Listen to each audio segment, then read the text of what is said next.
जय हिंद, जय भारत, भारत माता की जय।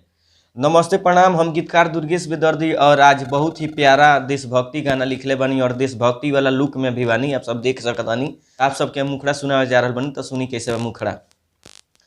कि जब फहरेला झंडा तिरंगा आसमान में, एकरा से बढ़ के कुछ न लऊ के जहान में। हो जब फहरेला झंडा तिरंगा आसमान में, एकरा से बढ़ के कुछ न लऊ के जहान में। इहे जिंदगानी है अपना देश के सिपाही लोग के कुर्बानी के निशानी है। अपना देश के सिपाही लोग के कुर्बानी के निशानी है। ई सुनोनिया मुखड़ा और आप सब कमेंट में जरूर बताएं कि हमार गाना ई लिखल कैसन बा देशभक्ति वाला। तो अब आप सबके अंतरा सुनावे जा रहल बन, तो अंतरा सुनी कैसे बा।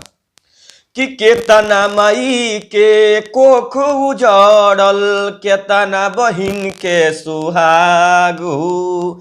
जब जब याद परेला उ बतिया त दिल में धधकेला आग हो। केतना माई के कोख उजड़ल, केतना बहिन के सुहाग हो।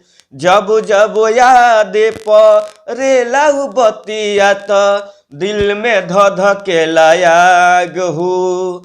नेकी में भइल बदी खुनवा के बहल नदी, नेकी में भइल बदी खुनवा के बहल नदी। दुश्मन पाकिस्तानी है अपना देश के सिपाही लोग के कुर्बानी के निशानी है।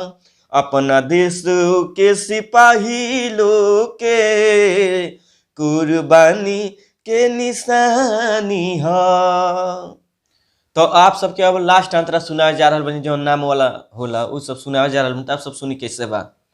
कि सोना जैसन देश अपन ई सोना जैसन लोग बा। गुलामी से मिलल छुटकारा निमन सन जोग बा। सोना जैसन देश अपन ई सोना जैसन लोग बा। गुलामी से मिलल छुटकारा निमन सन जोग बा। कहेले दुर्गेश बेदर्दी रहे सभे मिल के बयर्जी। कहेले दुर्गेश बेदर्दी रहे सभे मिल के बयर्जी। ई गजबे कहानी है अपना देश के सिपाही लोग के कुर्बानी के निशानी है।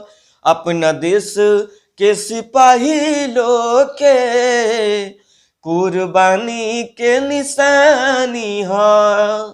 सोचनी है कि फूल गाना आज डाल दी, तो ये देशभक्ति गाना रहा, तो सोचनी है कि पूरा फूल डाल दी। ऐसे कि क्लास में लड़का जो पढ़ता लिखता चाहे लड़की उ सब जे भी हुई कलाकार चाहे कलाकार ना हुई जरा गावे के बाद ई गाना आराम से अपने स्कूल में गा सकता। काहे कि काल 26 जनवरी है, काल झंडा फहरी। तो आज हम ई गाना के अपलोड कर रहल बानी। आप सब सुन के आराम से पाना में लिख के याद करके अपने स्कूल में गा के और एकदम भारत माता की जय जय बोले के बाद अपना देश के नाम ऊंचा करे के बाद। जय हिंद, जय भारत, नमस्ते प्रणाम।